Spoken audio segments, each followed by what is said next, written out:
네, 현덕이 덕분에 돈 벌어볼 수 있는 시간이죠. MBN골드 최현덕 매니저와 함께하겠습니다. 어서 오세요. 네, 안녕하십니까? 네, 안녕하세요. 네. 오늘 오프닝을 하면서 정말 단 1초도 웃지 못했던 것 같아요. 시장이 다시 또 우리를 배신하고 있는데 무엇 때문인지 체크포인트로 오후 시장 점검하고 이야기 나눠보겠습니다.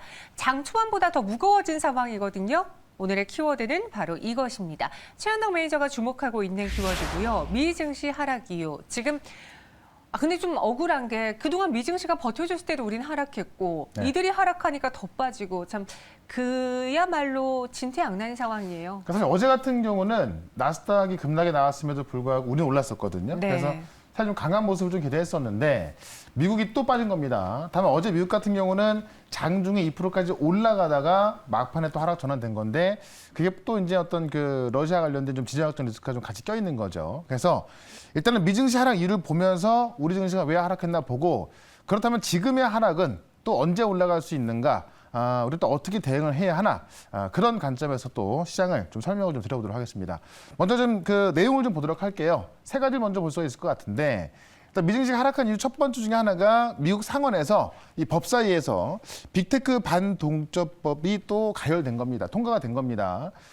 무슨 얘기냐면은 일단 긴축에 대한 부분은 그러니까 우리 시장을 꽉 누르고 있던 게 긴축이었는데 그 긴축에 대한 부분은 어느 정도 물러가 있습니다. 한 발 떨어져 있는 건데 지금 이제 빅테크 기업들의 어떤 반독점 법안이 또 상원을 통과되면서 또 이제 어떤 그 하원을 좀 기다리고 있는 거고요. 이게 지금 이 전 세계 월간 이용자 10억 명이나 또는 연매출 5,500억 이상 달러 이상 기업을 규제하는 건데 이게 뭐 미국에서는 아마존, 뭐 구글, 뭐 애플, 그다음에 뭐 중국의 틱톡, 위챗까지 해당되거든요. 그러니까는 이런 그 빅테크 기업들의 반독점을 좀 막겠다는 그런 법안이 통과되다 보니까는 기술주 위주로 좀 하락이 나온 것이고 여기에다가 어제 또 바이든 연설이 있었죠. 러시아 수출 통제 준비하겠다. 그러니까 지금 제가 러시아가 지금 우크라이나를 침공할 수 있다는 어떤 지정학적 리스크 말씀드렸었는데 다만 그런 부분은 이제 오늘 밤 협상도 있고요.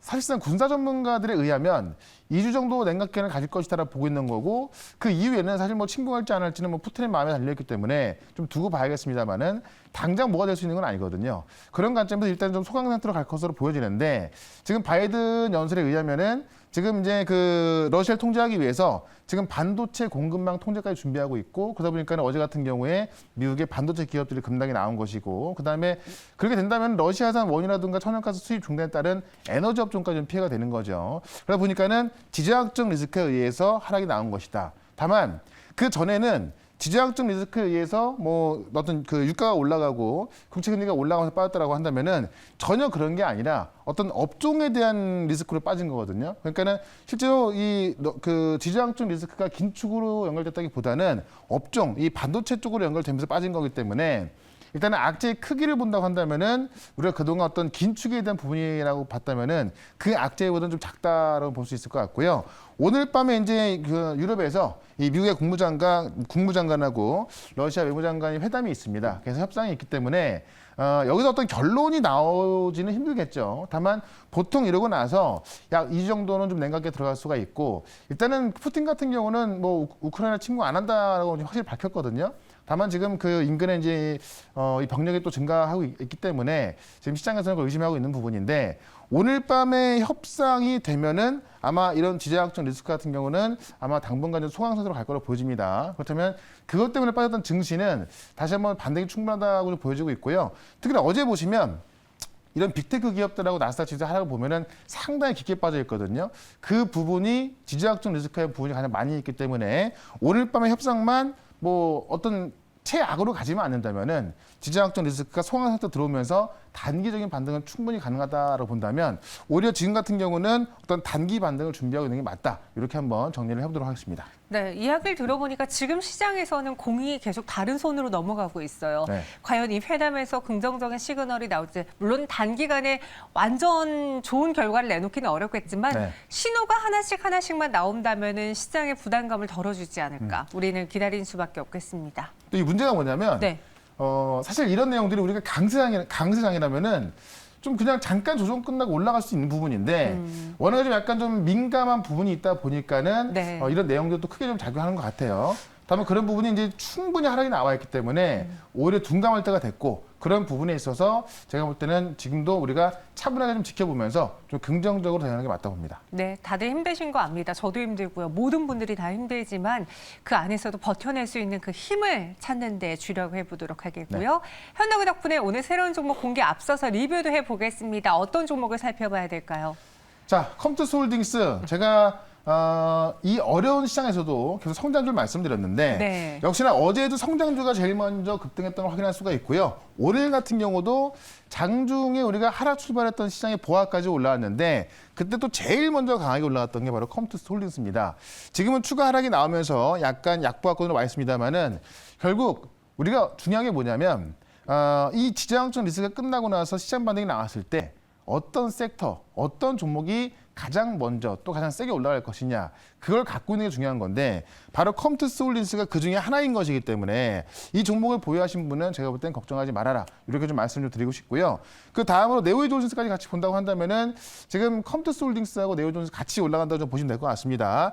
역시나 아침에 강하게 올라가다가 지금은 약간 마이너스까지 들어와 있는 건데 시장 빠지는 것 치고는 상당히 강하게 버텨주고 있고요. 또 시장 조금 올라갈 때 지금 이 네오존스라든가 컴투스홀딩스 같은 경우는 굉장히 세게 올라가는 모습 본다고 한다면은 지금에 와서 매도할 건 아니다. 지금 충분히 수익 구간에 있습니다만 저는 계속 보유 전략 말씀드리면서 네오지 같은 경우도 제가 9만 원까지 말씀을 드렸었는데 계속 보유 이게 말씀드리겠고요. 요거는 지금 컴투스인데 네오지 홀딩스까지 같이 보유 의견 좀 드려보도록 하겠습니다. 자, 그다음에 자이언스텍 같은 경우도 제가 바닥에서 말씀드리고 좀 오늘 같은 경우도 아침에 올라가다 말았는데 시장 빠지는 것 치고는 그래도 좀 보합권을 유지하고 있죠. 결국은 MS가 이 분리자들 인수하게 되면서 메타버스의 어떤 큰 그림, 큰 도장을 찍은 거거든요. 그런 관점에서 역시나 시장이 저점을 찍고, 그러니까 시장이 안정만 찾는다고 한다면은 이런 류의 종목들이 가장 급등할 수 있기 때문에 자이언트스텍 같은 경우도 지금 자리에선 당연히 우리가 홀딩하고 버텨봐야겠다. 이렇게 좀 말씀드리면서 시장이 많이 어려운데. 저는 이런 시장에서 오히려 도망가기보다는 우리가 왜 빠지는가 내용을 다 알았습니다. 그런 내용에 맞게끔 오히려 종목을 준비하는 것이 훨씬 현명한 전략이다라고 좀 말씀드리면서 오늘도 두 종목 말씀을 드려보도록 하겠습니다. 미리 종목을 좀 줄여놓고 현금을 두둑하게 갖고 계신 분들이라면 걱정이 덜 되시겠지만 사실 그렇죠. 많은 분들이 나아지겠지 하고서는 손을 안 쓰고 있다가 지금 손실이 커지신 분들이 많으시거든요. 네. 그런 분들의 경우에는 이제부터 잘 버티면서 보존하면서 손실을 줄일 수 있는 방법 또 다른 걸로 수익을 찾아서 손실을 메우는 방법을 그렇죠. 드려야 될 것 같습니다. 현덕이 덕분에서 그래서 수익 낼 수 있는 종목 무엇이 있을까 오늘도 고심해서 한번 찾아봤고요. 첫 번째 종목의 키워드 확인해 보도록 하죠. 오늘은요.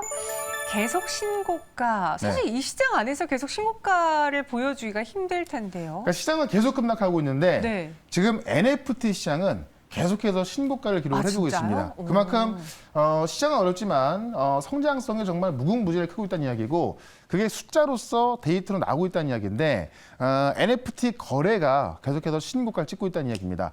내용을 좀 보도록 할게요.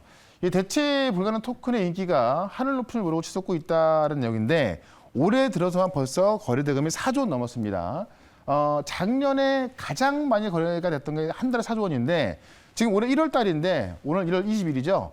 3분의 2밖에 안 지났는데 벌써 4조가 넘은 겁니다. 그래서 작년의 기록을 이번 연도에도 신기록을 또 기록할 것이라고 보고 있는 거기 때문에 이 NFT 쪽은 이쪽의 종목들을 준비한다고 한다면 여러분들 시장 안정 시에 가장 많은 수익을 가져갈 수 있다 이렇게 말씀드리는 거고요. 실제로 작년 1분기 같은 경우도 12억이었고 2분기에 12억 4천만 원이었는데 3분기에 106억대 늘어났고요. 4분기에 119억까지 늘어났습니다. 실제로 이게 작년 연말 12월 달 보시면은 1년 전보다도 거래 대금이라든가 수수료가 약 3,000배 늘어난 거거든요. 그만큼 엄청나게 커졌음에도 불구하고 올해 1월 달도 그 신기록을 갈아치우고 있는 겁니다. 그만큼 이 NFT 인기가 좀 대단하기 때문에 제가 볼 때 이쪽에서 우리가 준비를 한다고 하면은 아마 성장주로서 가장 큰 수익을 가져갈 수 있지 않을까 싶은데 내용을 좀 보도록 할게요. 지난 4분기 거래액이 14조 1,700억 나왔거든요. 이게 지금 상당히 많이 나온 거고 그걸 지금 올해 1월 달에 지금 NFT 거래 대금이 한 달 사도입니다. 그러니까 이거는 그 4분기 말하는 거고요. 한 달에 지금 현재 사도입니다. 아직 1월 달이 한 10일 남았죠. 그렇다 한다면은 일단 월 거래량으로 또 최고치를 기록할 것이다라고 보고 있는 거고 지금 그 지난 9일 날 세계 최대 NFT 거래소 오픈시 있죠. 여기서 지금 하루 거래액이 3천억 나오면서 지금도 이번 연도 지금 뭐 4조 원이 왔기 때문에 얼마큼의 신고가를 찍을까 시장에서는 그걸 좀 관심 있게 보고 있습니다. 이게 왜 이렇게 거래가 잘 되냐라고 봤더니 P2E 플러스 NFT 상품성 강화되고 있죠. 그러니까 이 그 P2E가 뭡니까? 바로 돈 벌면서 하는 게임을 말하는 건데 이 P2E 시장이 활성화되면서 P2E로 인한 NFT 거래가 증가하고 있고 그다음에 부동산 NFT 같은 실물 경제와 연결된 다양한 형태의 NFT가 나오고 있고요. 다양한 상품 NFT가 나오고 있죠. 그런 다양한 상품 NFT 나오면서 거래하는 것도 많아지고 있고 거래량 증가하고 있고 또 거래 금액까지 증가하고 있다 보니까는 이쪽 시장이 굉장히 커지고 있다는 얘기입니다. 그런 관점에서 이쪽 시장에서 가장 수혜를 볼 수 있는 그런 종목 하나를 저는 또 오늘 소개를 시켜드려 보도록 하겠습니다. 저는 최근에 가상화폐 가격도 좀 많이 떨어졌길래 NFT 시장도 위축되는 거 아닌가 걱정했는데 전혀 달랐군요. 그러니까 가상화폐는 비트코인을 비롯해서 좀 많은 하락이 나왔는데 그게 어떻게 보면은 비트코인하고 똑같은 가상화폐지만은 P2에서 쓰고 있는 거는 좀 틀리거든요. 그러니까 특히나 지금 그 게임계에서 쓰고 있는 가상화폐는 또 이더리움 계열이에요. 그러니까 좀 약간 틀리다고 볼 수가 있을 것 같은데 오히려 이 그 P2E 쪽에 또 이 가상화폐 가격이 올라가고 있고 NFT 자체가 어떻게 보면은 그 가상화폐는 조금은 다른 개념이기 때문에 이쪽 시장을 좀 눈여겨보면 좋을 것 같습니다. 네, 최근에 어떤 인도의 한 분이 자신의 얼굴을 매일같이 바뀌는 모습을 찍어서 올렸는데 그걸로 몇십억 벌어서 그냥 일반 대학생이거든요. 근데 자기도 이걸 왜 사는지 모르겠다라고 합니다. 근데 그 10몇억 벌었다고 하더라고요. 맞아요. 그래서 그거 가지고 또 투자를 해서 뭐 그런 또 어떤 그 회사를 차리겠다고 하는데 그만큼 이 NFT가 새로운 영역에서 새로운 어떤 매출이 발생하고 있다. 이렇게 보시면 괜찮을 것 같아요. 저도 그거 보면서 매일같이 사진을 한번 찍어볼까 이걸 누가 살까 고민을 했는데 알겠습니다. NFT 시장이 커지고 있습니다. 그래서 저희는 이 종목을 골라봤고요. 오늘 현덕이 덕분에 첫 번째 공략주는 이것입니다. 네. 디어유. 디어유요. 수익에 디어보시라. 이런 뜻도 좀 있는 건데. 정말 되어보고 싶습니다. 사실 좀 농담을 좀 재밌게 하고 싶은데 시장이 좀 안 좋으니까는 어쨌든 이 수익에 디어보자라는 차원이고요. 이 디어유가 저는 그 NFT 시장에 있어서 가장 수혜를 볼 수 있는 게 엔터 쪽이라 보고 있거든요. 그래서 그 엔터에서 지금 이 메타버스 NFT 사업을 가장 크게 빠르게 진행하고 있는 것이 바로 디어유다. 1대1 채팅 서비스 플랫폼을 지금 진행하고 있는 건데 아티스트하고 이제 1대1 채팅할 수가 있는 겁니다. 우리가 이제 알만한 그런 스타들하고 1대1 채팅을 통해서 실제 그 사람과 정말 채팅을 하고 있는 듯한 그런 느낌을 받는 걸 말하는데 최근에 보시면 이제 2NE1의 그 공민지 씨와도 1대1 채팅을 진행하면서 세계적으로 굉장히 영향이 있는 분이거든요. 뭐 그런 것도 서비스 되고 있고 최대 주주가 지금 SM하고 2대 주주가 JYP인데 그렇다면 SM하고 JYP의 아티스트는 물론이고 지금 그 FNC, 그다음 젤리피쉬, WM, 그다음 플레이엠, 탑미디어 등 40개 국내 엔터사하고 지금 계약이 돼 있어가지고요. 현재 총 66개 그룹, 그다음에 솔로 아티스트 총 244명의 아티스트와 함께 서비스하고 있다는 겁니다. 그래서 지금 그 아티스트뿐만이 아니라 버블포 스포츠라는 것을 이제 다음 달에 오픈할 예정인데 스포츠 스타하고 또 1대1 채팅하는 거 말하는 거거든요. 그래서 국내에서는 지금 그 배구 선수 김연경 씨, 김수지, 양효진 씨에 이어서 메이저리그에서 지금 최지만 선수까지 지금 라인업을 하고 있어서 지금 어떤 아티스트부터 스포츠 스타까지 1대1 채팅을 하게 되면서 어떤 새로운 메타버스 플랫폼, 그다음에 또 이를 통해서 NFT 시장까지 들어가고 있기 때문에 엔터 쪽에서 제가 볼 때는 가장 크게 어떤 그 사업을 진행하고 있는 것이 바로 디어유다. SM이 또 1대 주주로 있으면서 가장 많은 사업을 하고 있기 때문에 이쪽을 좀 보시면 될 것 같고요. 차트 한번 좀 보도록 할게요. 차트 보시면 상당히 좀 많은 조정이 나와 있어서 충분히 좀 접근하기 쉬운 가격대에 있고 1월 달에 급락이 나왔거든요. 그러니까 지금은 쉽게 말씀드리면은 1월 달에 우리가 긴축에 의한 급락이 나왔고 그런 것들이 어떻게 보면은 좀 잘 가던 종목들이 좀 빠진 거거든요. 그렇다면 시장 반등 나올 때 그런 종목들이 가장 먼저 올라가게 돼 있습니다. 그래서 디오는 지금 뭐 너무나 저점 가격대 있기 때문에 지금 한번 접근해 보시고 일단 1차 목표가를 85,000원까지 1월 달 고점까지 말씀을 드려보도록 하고 손절가는 64,000원으로 대응을 해보도록 하겠습니다. 네, 디어유였습니다. 목표 주가는 85,000원, 손절 가격은 64,000원 제시해드렸습니다. NFT 시장 안에서 답을 찾아보겠고요. 두 번째 종목의 키워드도 바로 확인해 보겠습니다.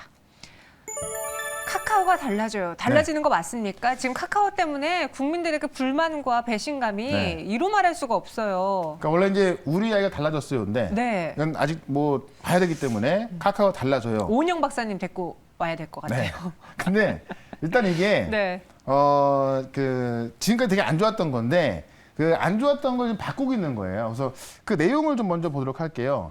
지금 이제 카카오에 새로 남궁훈 대표가 이제 부임한 건데 카카오 게임즈 대표였던 분이거든요. 그분이 오시면서 지금 세상에 없던 시장을 개척하겠다라고 해서 메타버스를 이야기하고 있습니다. 그래서 지금 카카오의 앞으로 방향을 한번 좀 보도록 하겠습니다. 내용을 좀 보시면 신임 단독 대표로 지금 이제 남궁은 카카오 게임즈 대표가 좀 내정이 돼 있는 거고 원래는 카카오가 이제 먹튀 논란 때문에 좀 말들이 좀 많았었고 그것 때문에 기존에 어떤 그 대표가 사임을 했습니다. 그래서 지금 남궁은 대표가 내정돼 있고요. 사업 초점 같은 경우도 국내 시장도 지금 또 많은 좀 일들이 좀 많이 있었잖아요. 그러니까는 지금 국내 시장 대신에 세상에 없던 시장, 바로 메타버스 이야기하면서 또 P2E 쪽으로, P2E는 아직까지 우리 시장은 안 되고 있잖아요. 해외 쪽으로 돌리겠다는 겁니다. 그래서 실제로 기술 혁신보다는 메타버스 중심으로 기업 개편을 하겠다라고 하면서 우리 시대의 화성 있잖아요. 목성, 화성. 그 화성 같은 무궁무진한 땅 메타버스에서 새로운 땅을 개척하겠다라고 이야기해서 카카오가 본격적으로 메타버스로 진입하는 것을 좀 이야기해주고 있고 국민의 요구가 카카오의 어떤 창업 정신을 모두 지킨 일이다라고 이야기를 했습니다. 그래서 카카오페이 임직원도 주식을 재매입한다고 그랬습니다. 그래서 재매입을 해서 이 대표에 계속 있는 동안은 팔지 않겠다라고 해서 최근에 문제가 됐던 것들을 좀 봉합을 하고 있는 건데 이런 관점에서 다시 한번 우리가 바닥권에서 매수 관점 노려볼 필요도 있겠지만은 제가 볼 때는 이것도 있습니다만은 메타버스 쪽으로 본격적으로 이동한다는 것에 있어서 대표적인 성장 섹터이기 때문에 이와 관련된 종목 하나를 소개를 드려볼까 합니다. 네, 정말 저도 카카오를 한때 투자했던 투자자 입장으로 봤을 때 그 네. 작은 스타트업이 대기업이 됐으면 대기업이 맞는 그런 사회적인 그렇죠. 지위와 위치에 행동을 해야 되는데 너무나 네. 아쉽고요. 그래서 좀 혼이 나야 되지 않았을까. 그렇죠. 혼도 났고 네. 그러니까 앞으로는 어떻게 될지 모르겠습니다만은 일단 어쨌든 그 문제가 됐던 부분을 이제 좀 바로 잡겠다고 하고 있으니 좀 믿어보는 것도 괜찮을 것 같고 네. 다만 저는 이제 그런 어떤 기업 정책 이런 거는 잘 모르겠고 이 메타버스 쪽을 보게 되면은 정말 성장성이 무궁무진한데 네. 그쪽으로 가겠다고 하니까 알겠습니다. 그쪽 관련주를 좀 보고 싶습니다. 이들도 지금 난관에 봉착해 있거든요. 무언가를 해야 되거든요. 그쵸. 그게 메타버스 쪽에서라면은 우리는 또 낙수 효과를 누릴 수 있는 종목을 찾아보겠습니다. 이번엔 제대로 하시길 두 번째 종목 확인해 보도록 하죠. 네. 자, 넵튠. 또 오랜만에 왔네요. 네. 카카오의 손자회사입니다. 그러니까 카카오의 자회사가 카카오 게임즈고 네. 카카오 게임즈 자회사가 넵튠입니다. 그러니까 카카오가 어쨌든 메타버스를 본격적으로 하겠다고 하는 건데 지금 넵튠이 가장 앞장서서 많은 기업들을 인수하고 있습니다. 그래서 카카오의 메타버스 구심점 역할을 하는 것이 바로 넵튠이라고 좀 보시면 될 것 같고요. 실제로 이제 넵튠이 게임사인데 지금은 게임 제작사보다는 투자회사로 주목받고 있다. 넵튠 상장 이후에 지금까지 40군데에서 투자했고요. 그다음에 작년에만 10군데 투자했는데 그중 상당수가 다 메타버스 기업에 투자를 하고 있습니다. 그래서 카카오 게임즈가 지금 P2E 쪽으로 본격적인 움직임이 나와주고 있는데 그 구심점이고 가장 앞서 있는 것이 넵튠이다라고 좀 보시면 될 것 같고요. 그런 관점에서 지금 SKT가 넵튠에 지금 지분 투자를 하려고 하고 있고 그런 일들이 좀 진행되고 있습니다. 그래서 아직 결정난 건 아닙니다만은 지금 그 어떤 최종 결정까지 뭐 거의 다 왔다고 해요. 그래서 지금 메타버스 협업을 하기 위해서 SKT와 하고 있고 SKT가 지분 투자까지 하려는 거기 때문에 아마 SKT의 지분 투자 결정만 난다고 한다면은 주가는 폭발적으로 올라갈 수 있다라고 보고 있습니다. 그래서 카카오의 메타버스 선봉이라는 점과 SKT의 지분 투자를 기대하면서 이 종목의 차트를 좀 보도록 하겠습니다. 차트 보시면 상당히 좀 많이 하락이 나왔습니다. 최근에 많은 종목들 하락이 나왔었죠. 근데 어제부터 가장 강하게 올라섰고 오늘 같은 경우도 사실 뭐 시장 급락이 나오고 있습니다만은 가장 강하게 올라서고 있습니다.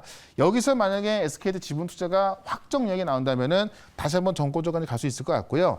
특히나 지금 카카오 같은 경우도 많이 빠져 있는데 그런 어떤 논란에서 좀 벗어나면서 메타버스 쪽으로 집중한다고 한다면은 주가는 다시 한번 전고점까지는 충분히 갈 수 있다라고 좀 말씀드리면서 목표가 3만 원까지 말씀 좀 드려보도록 하고요. 3만 원까지 가게 되면은 거의 한 25% 나오거든요. 그 수익 한번 노려보도록 하겠고 손절가는 2만 1,000원으로 대응을 해보도록 하겠습니다. 네, 넵튠이었습니다. 목표 주가는 3만 원, 그리고 손절 가격은 2만 1,000원 제시해 드렸습니다. 오늘 앞서 디어유와 넵튠 두 가지 종목으로 지금 시장에서 수익을 내보자고 했는데요. 네. 다음 주 수익률 한번 기대해 보도록 하겠고요. 금일 시장에 대한 이야기는 어디서 들어볼 수 있을까요? 네, 오늘 4시 20분에 무료 방송 준비했는데 지금 시장이 상당히 안 좋습니다. 맞아요. 다음 주도 우리가 설 연휴를 앞두고 있기 때문에 그렇게 좋을 것 같지는 않아요. 자, 그런데 그렇게 안 좋은 시장 속에서 살아남을 종목이 있고 살아남을 방법이 있습니다. 그 대응 방법 말씀드릴 거니까 4시 20분에 시작하는 무료 방송 유튜브에서 최현덕 검색하시면 되겠습니다. 알겠습니다. 저희는 또 무료 방송에서 더 이어서 이야기 나눠보도록 하죠. 오늘 말씀 고맙습니다. 네, 고맙습니다.